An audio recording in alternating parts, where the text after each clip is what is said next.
Welcome to our channel पर नए हैं तो प्लीज़ चैनल को सब्सक्राइब करें। इस वीडियो में आपको बिहार सचिवालय का जो टेस्ट सीरीज चलाया जा रहा है उसका ये पार्ट 2 है। देखते हैं हम लोग क्वेश्चन नंबर पहला कह रहा है कि निम्नलिखित में से किसी भारतीय प्रेस का मुक्तिदाता कहा जाता है। तो भारतीय प्रेस का मुक्तिदाता जो है ऑप्शन बी हो जाएगा, जज चार्ल्स मेडकॉफ को कहा जाता है। किसको कहा जाता है? चार्ल्स मेडकॉफ को भारतीय प्रेस का मुक्तिदाता कहा जाता है। ऑप्शन में दिया हुआ है और देख सकते हैं। मिंटो 1909 में मुस्लिमों को पृथक निर्वाचन में भाग लेने के लिए बोला था। लॉर्ड विलियम बेंटिक राजा राम मोहन राय के सहयोग से 1829 में सती प्रथा को अंत किया था। रिपन का बात करेगा तो 1883 में एल्बर्ट बिल लाया था। अगला क्वेश्चन देखते हैं कि नौसेना विद्रोह निम्नलिखित में से किस जहाज से शुरू हुआ था। जहाज का नाम पूछ रहा है। नौसेना विद्रोह जो है फरवरी 1946 में चला था। महाराष्ट्र में कहाँ चला था? फरवरी 1940 में मुंबई में चला था और INS तलवार ने भाग लिया था। Option D is right answer हो जाएगा। नौसेना विद्रोह में जहाज का नाम जो था INS तलवार था। नौसेना विद्रोह 1946 में हुआ था। अगला क्वेश्चन देखते हैं कि भारतीय स्वतंत्रता आंदोलन के दौरान मंजरी सेना और बानर सेना का गठन कब किया गया था। तो मंजरी सेना और बानर सेना का गठन जो है वो सविनय अवज्ञा आंदोलन के समय किया गया था। ठीक है, सविनय अवज्ञा आंदोलन जो है 12 मार्च से शुरू हुआ था 1930 में साबरमती आश्रम से और 6 अप्रैल 1930 को समाप्त हुआ था डांडी से नमक यात्रा, नमक कानून को तोड़कर गांधी जी ने नमक सत्याग्रह चालू किया था। ठीक है, अगला क्वेश्चन देखते हैं कि गांधी जी को किसने इस बात के लिए राजी किया कि नमक सत्याग्रह को पुरुष तक सीमित न रखा जाए। तो इसका राइट आंसर हो जाएगा कमला देवी चट्टोपाध्याय ने बोला था गांधी जी से कि नमक सत्याग्रह को ओनली पुरुष तक सीमित न रखा जाए। ठीक है, अगला क्वेश्चन देखते हैं कि 1939 में सुभाष चंद्र बोस और उनके वामपंथी समर्थकों द्वारा किस संगठन की स्थापना किया गया था। 1939 में पूछ रहा है तो फॉरवर्ड ब्लॉक की स्थापना सुभाष चंद्र बोस ने 1939 में किया था। अगला क्वेश्चन देखते हैं कि भारत में कम्युनिस्ट पार्टी की स्थापना किसने और किस वर्ष किया था। तो भारत में कम्युनिस्ट पार्टी की स्थापना MN राय ने 1925 में किया था, यानी option B is right answer. अगला क्वेश्चन दिया कि निम्नलिखित में से किसने खिलाफत आंदोलन के संबंध में कहा कि हिंदू और मुसलमान के एकता स्थापित करने का ऐसा अवसर आगे 100 वर्ष तक नहीं मिलेगा। तो ये बात महात्मा गांधी जी स्वयं बोले थे। खिलाफत आंदोलन 1919 में चला था और इसी समय बोले थे कि हिंदू और मुस्लिम को एकता स्थापित करने का ऐसा मौका आगे 100 साल तक नहीं मिलेगा। Option A is right answer. Mahatma Gandhi ये बात बोले थे। अगला क्वेश्चन बोला है कि पाकिस्तान शब्द का प्रयोग सर्वप्रथम किसने किया था। तो पाकिस्तान शब्द का प्रयोग सर्वप्रथम जो है चौधरी रहमत अली ने किया था। कौन किया था? Option B is right answer. अगला क्वेश्चन देखते हैं कि 1920 में निम्नलिखित में से किसने अपना नाम परिवर्तित करके स्वराज सभा रखा था। तो अपना नाम परिवर्तन करके स्वराज सभा जो है वो all India home rule league जो है, all India home rule league, यही अपना नाम स्वराज सभा रख लिया था 1920 में। ठीक है, अगला क्वेश्चन का बात कर रहा है कि किस हड़प्पा स्थल से चावल उगाने के साक्ष्य प्राप्त हुए हैं। तो याद रखिएगा रंगपुर से जो है चावल उगाने के साक्ष्य प्राप्त हुए हैं। जो रंगपुर है ये गुजरात में है। कहाँ पे है? गुजरात में। अगला क्वेश्चन देखते हैं। अगला क्वेश्चन कह रहा है कि वैदिक काल में निम्नलिखित में से किस संस्कार से दूसरे जन्म का आरंभ माना जाता है। तो वैदिक काल में जो है शिक्षा की शुरुआत के लिए उपनयन संस्कार से दूसरे जन्म का आरंभ माना जाता है, यानी option A is right answer. अगला क्वेश्चन कह रहा है कि सिंधु घाटी सभ्यता में अग्नि पूजा किस स्थान पर खोजी गई अग्निवेदी से सिद्ध होती है। तो इसका राइट आंसर कालीबंगा हो जाएगा। कौन सा हो जाएगा? कालीबंगा। कालीबंगा राजस्थान में है। कहाँ पे है? राजस्थान में। अगला क्वेश्चन देखते हैं। अगला क्वेश्चन कह रहा है कि निम्नलिखित में से किस एक का श्रेय समुचित रूप से निम्बकाचार्य को दिया जाता है। निम्बकाचार्य ने द्वैताद्वैतवाद का मत दिया था। ठीक है, option A is right answer. ठीक है, द्वैताद्वैतवाद का मत निम्बकाचार्य ने दिया था। ठीक है, अगला क्वेश्चन देखते हैं कि भारतीय संविधान के भाग 4 नहीं होगा, यहाँ पे भाग 3 होगा, के अंतर्गत अनुच्छेद 25 संबंधित है। अनुच्छेद 25 में बोला गया है धर्म की स्वतंत्रता की बात कही गई है। ठीक है, धर्म स्वतंत्रता की बात अनुच्छेद 25 में बोला गया है। ठीक है, समानता का अधिकार बोलेगा तो 14 से 18 के बीच समानता का अधिकार के बारे में है। संपत्ति का अधिकार की चर्चा जो है वह अनुच्छेद संपत्ति के अधिकार की चर्चा अनुच्छेद 19 के 6 में है। जो इसको अब कानूनी अधिकार बना दिया गया है। अल्पसंख्यकों की स्वतंत्रता की बात अनुच्छेद 29 और 30 में बोला गया है। ठीक है, आगे देखते हैं कि भारतीय संविधान के किस भाग में व किन अनुच्छेद में नागरिकता संबंधित प्रावधान का उल्लेख किया गया है। कि क्या बात कर रहा है, भारतीय संविधान के किस भाग में व किन अनुच्छेद में नागरिकता संबंधित प्रावधान का उल्लेख किया गया है। तो नागरिकता का बात कर रहा है, तो भाग 2 में बोला गया है 5 से 11 तक नागरिकता से संबंधित अनुच्छेद है। Option B is right answer. अगला क्वेश्चन देखते हैं कि कृषि और पशुपालन को आधुनिक और वैज्ञानिक आधार पर करने का उल्लेख भारतीय संविधान के किस अंग में दिया गया है। तो इसका राइट आंसर जो है राज्य के नीति निर्देशक तत्व में दिया गया है। ठीक है, आर्टिकल पूछेगा तो आर्टिकल 48 में ये बात बोला गया है। ठीक है, अगला क्वेश्चन देखते हैं कि निम्नलिखित में से किस सदन की अध्यक्षता ऐसा व्यक्ति द्वारा होता है जो उसका सदस्य नहीं होता है। तो ये जो राज्यसभा होता है, राज्यसभा का जो सभापति होता है वो उपराष्ट्रपति होता है, और उपराष्ट्रपति जो है वो राज्यसभा का सदस्य नहीं होता है। ठीक है, तो वही बोल रहा है कि किस सदन की अध्यक्षता ऐसे व्यक्ति द्वारा होता है जो उस सदस्य मतलब उसका सदस्य नहीं होता है। तो राज्यसभा हो जाएगा, यानी राज्यसभा का जो सभापति होता है वो राष्ट्रपति होता है और वो राज्यसभा का सदस्य नहीं होता है। ठीक है, अगला क्वेश्चन देखते हैं। अगला क्वेश्चन कह रहा है कि भारत की उच्चतम न्यायालय में न्यायाधीशों की संख्या में वृद्धि करने की शक्ति किस में निहित है। किसका बात कर रहा है, उच्चतम न्यायालय। उच्चतम न्यायालय यानी हाई सुप्रीम कोर्ट का बात कर रहा है। अगर न्यायाधीश की संख्या बढ़ाना हो तो वो संसद बढ़ाती है। कौन बढ़ाती है, संसद। Option B is right answer. अगला क्वेश्चन देखते हैं। अगला क्वेश्चन कह रहा है कि भारत में किसी विधेयक को धन विधेयक प्रमाणित करने के लिए प्राधिकृत है।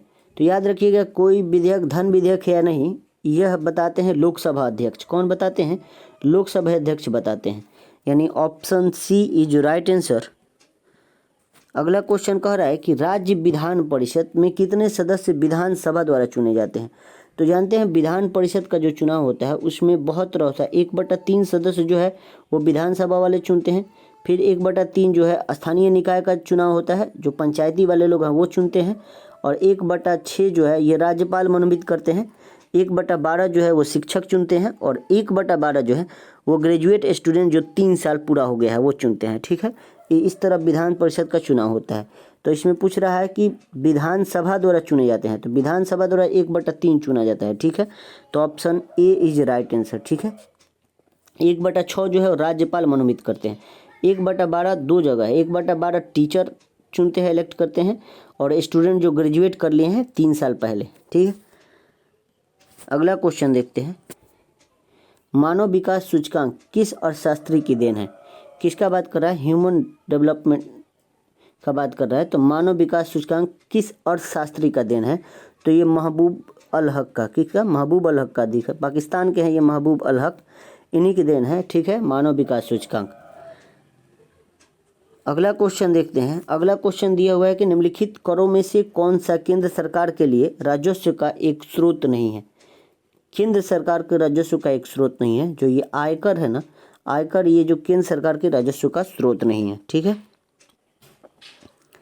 आगे देखते हैं।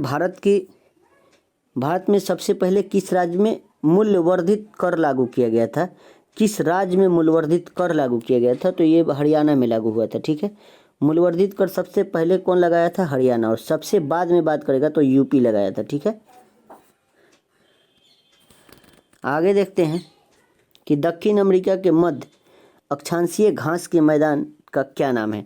किसका बात कर रहा है, दक्षिण अमेरिका का बात कर रहा है। तो दक्षिण अमेरिका के मध्य अक्षांशीय घास के मैदान का नाम जो है वो पंपास है। क्या है बाबू, option B is right answer, Pampas बोला जाता है। अगला क्वेश्चन देखते हैं कि सर्वग्राही मिट्टी के रूप में किसे जाना जाता है। सर्वग्राही मिट्टी के रूप में किसे जाना जाता है। तो लाल मिट्टी को जाना जाता है। किसको जाना जाता है, option C is right answer. अगला क्वेश्चन दिया हुआ है कि भारत में कौन सा स्थानीय ज्वार तरंगों द्वारा ऊर्जा उत्पादन के लिए आदर्श स्थिति प्रदान करता है। क्या बात कर रहा है यहाँ, ज्वारीय तरंग द्वारा ऊर्जा उत्पादन के लिए आदर्श स्थिति प्रदान करता है। तो वो कच्छ की खाड़ी हो जाएगा। ठीक है, भारत का कौन सा स्थान है जो ज्वारीय तरंग द्वारा ऊर्जा उत्पादन के लिए आदर्श स्थिति, तो ये कच्छ की खाड़ी हो जाएगा। Option C is right answer. अगला क्वेश्चन दिया हुआ है कि ग्रेट साल्ट झील कहाँ है। किस झील की बात कर रहा है, तो साल्ट झील की बात कर रहा है, तो ये अमेरिका में है। तो ग्रेट साल्ट झील कहाँ है, अमेरिका में है। अगला क्वेश्चन देखते हैं, कह रहा है कि निम्नलिखित में से कौन सा एक सही सुमेलित नहीं है बोल रहा है, ठीक है। तो देखो, नांगला बांध सतलज पे है, सरदार सरोवर नर्मदा नदी पे है, और हीराकुंड महानदी पे है, नागा अर्जुन जो है कृष्णा नदी पे है, गोदावरी पे नहीं है। यानी option C is right answer, ठीक है। नागा अर्जुन किस पे है, कृष्णा नदी पे है, गोदावरी पे नहीं। और यहाँ पूछ रहा है कि सुमेलित नहीं है, ठीक है। तो सुमेलित कौन नहीं है, Nagarjuna Sagar Godavari. Option C is right answer.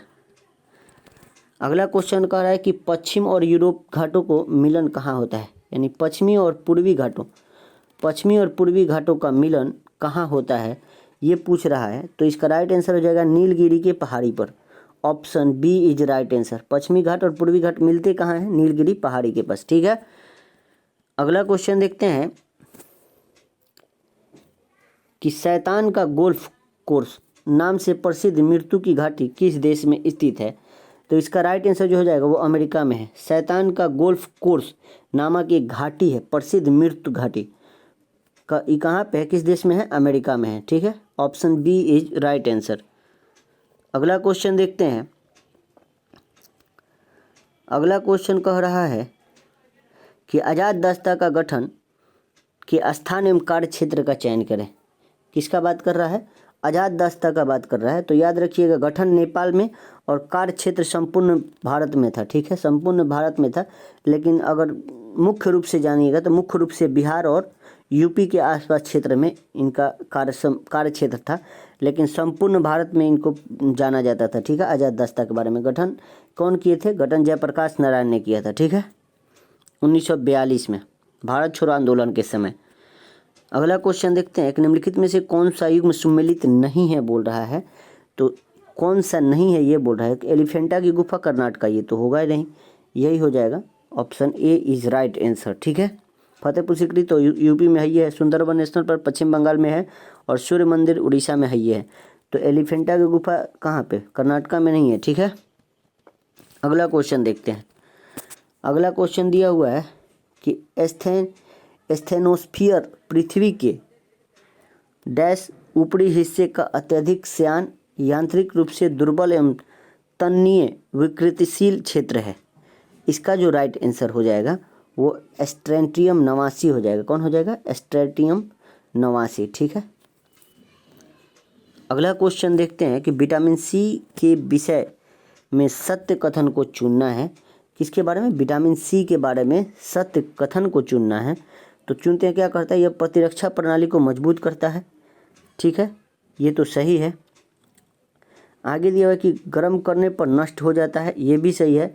ये दूध में नहीं पाया जाता है, ये भी सही है। ये मानव शरीर के संक्रमण को रोकने वाली विटामिन है, ये तो गलत है, ठीक है। तो 1, 2, 3 यानी option C is right answer, ठीक है। अगला क्वेश्चन देखते हैं। अगला क्वेश्चन कह रहा है कि पायरोमीटर किसके मापने का प्रयोग किया जाता है। तो पायरोमीटर जो है वो उच्च ताप मापता है। क्या नापता है, उच्च ताप, यानी 1500 डिग्री से ऊपर के ताप को नापना है तो पायरोमीटर से नापा जाता है, ठीक है। अगला क्वेश्चन कह रहा है 1 माइक्रोन बराबर होता है, किसके बराबर होता है। तो 1 माइक्रोन का बात कर रहा है, तो 0.001 मिलीमीटर के बराबर। कितना, माइक्रोन 10⁻⁻6 होता है, ठीक है, माइक्रो। अगला क्वेश्चन देखते हैं कि किसी मनुष्य द्वारा पृथ्वी पर लगाया गया दाब महत्तम होगा यदि मनुष्य का एक पैर पर खड़ा होगा। मनुष्य जो है एक पैर पर खड़ा होगा तो मनुष्य द्वारा पृथ्वी पर लगाया गया दाब सबसे महत्तम होगा, ठीक है। Option A is right answer. अगला क्वेश्चन कह रहा है कि नाभिकीय रिएक्टर और परमाणु बम में यह अंतर है। तो देखो, नाभिकीय रिएक्टर एक श्रृंखला अभिक्रिया को नियंत्रित करती होती है, ठीक है। Option B is right answer हो जाएगा, ठीक। यानी नाभिकीय रिएक्टर से में श्रृंखला की अभिक्रिया नियंत्रित होती है। यहाँ पूछ रहे हैं नाभिकीय रिएक्टर और परमाणु बम में यह अंतर होता है, ठीक। अगला क्वेश्चन कह रहा है कि गुरुत्वाकर्षण के सार्वभौमिक नियम का प्रतिपादन किसने किया था। किसके बारे में बोल रहा है? गुरुत्वाकर्षण के बारे में। तो गुरुत्वाकर्षण का सार्वभौमिक नियम का प्रतिपादन आइजैक न्यूटन ने किया था। कौन था? सर आइजैक न्यूटन ने किया था। ठीक है, option C is right answer. अगला क्वेश्चन देखते हैं कि मायोपिया यानी निकट दृष्टि दोष को ठीक किया जाता है। तो निकट दृष्टि दोष को ठीक कैसे किया जाता है? अवतल लेंस से। निकट दृष्टि दोष का मतलब है कि दूर की वस्तु आपको दिखाई नहीं देगा। ठीक है, तो उसको अवतल लेंस से ठीक किया जाता है। वही बात करेगा दूर दृष्टि दोष को, तो उत्तल लेंस से। दूर दृष्टि दोष में आपको नज़दीक की वस्तु नहीं दिखती है, तो उसको उत्तल लेंस से ठीक किया जाता है, जो ये पॉजिटिव रहता है, और अवतल लेंस निगेटिव में होता है। ठीक है, अगला क्वेश्चन देखते हैं। बोला कि बैरोमीटर का पाठ्यांक में अचानक गिरावट को दर्शाता है। अगर बैरोमीटर का पाठ्यांक अगर अचानक गिरता है तो आंधी तूफान आएगा। ठीक है, अगर बैरोमीटर का पाठ्यांक धीरे धीरे नीचे गिरेगा तो वर्षा होगी। अगर बैरोमीटर का पाठ्यांक धीरे धीरे ऊपर जाएगा तो समझिए कि धूप उगेगा। ठीक है, तो बोला अचानक गिरने पर आंधी और तूफान आता है। अगला क्वेश्चन कर रहा है कि विद्युत मोटर में, तो विद्युत मोटर में जो है वो विद्युत ऊर्जा को यांत्रिक ऊर्जा में बदलता है। ठीक है, विद्युत मोटर क्या करता है? विद्युत ऊर्जा को यांत्रिक ऊर्जा में बदलता है, यानी option D is right answer. अगला क्वेश्चन कह रहा है कि ब्रोमीन सामान्य ताप पर क्या होता है? तो ब्रोमीन जो है वो सामान्य ताप पर एक द्रव होता है। क्या होता है? द्रव होता है। अगला क्वेश्चन बोल रहा है कि सोडा वाटर की बोतल खोलने पर निकलने वाली गैस। देखो, सोडा वाटर को बोतल जो आप खोलिएगा तो उसमें से CO2 निकलता है, कार्बन डाइऑक्साइड निकलता है। ठीक है, यानी सोडा वाटर के बोतल खोलने पर उसमें से गैस कौन सा निकलती है?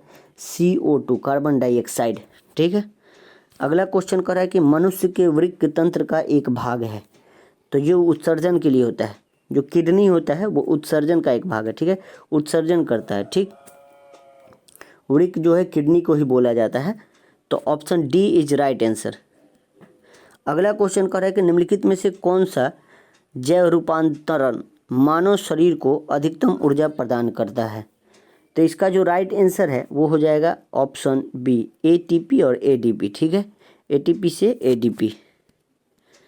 अगला क्वेश्चन देखते हैं कि पारिस्थितिकी तंत्र के दो संघटक होते हैं। तो पारिस्थितिकी तंत्र के जैविक और अजैविक। ठीक है, यानी option A is right answer. जैव और अजैविक जो होते हैं यही पारिस्थितिकी तंत्र के दो संघटक होते हैं।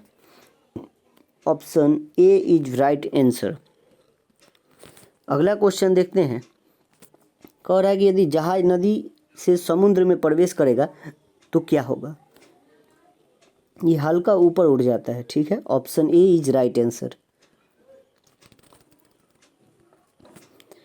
अगला क्वेश्चन है कि CT स्कैन में प्रयोग किया जाता है। CT स्कैन में जो है एक्सरे का प्रयोग होता है। किसका प्रयोग होता है? एक्सरे का। अगला क्वेश्चन है कि विद्युत मोटर कम वोल्टेज का प्रयोग करने पर जल जाता है। क्यों? कि विद्युत धारा अत्यधिक प्रवाहित होने लगती है। Option A is right answer. ऐसे ही वीडियो देखने के लिए हमारे चैनल को सब्सक्राइब करें। मिलते हैं हम आपको अगले वीडियो में। जय हिंद, जय भारत।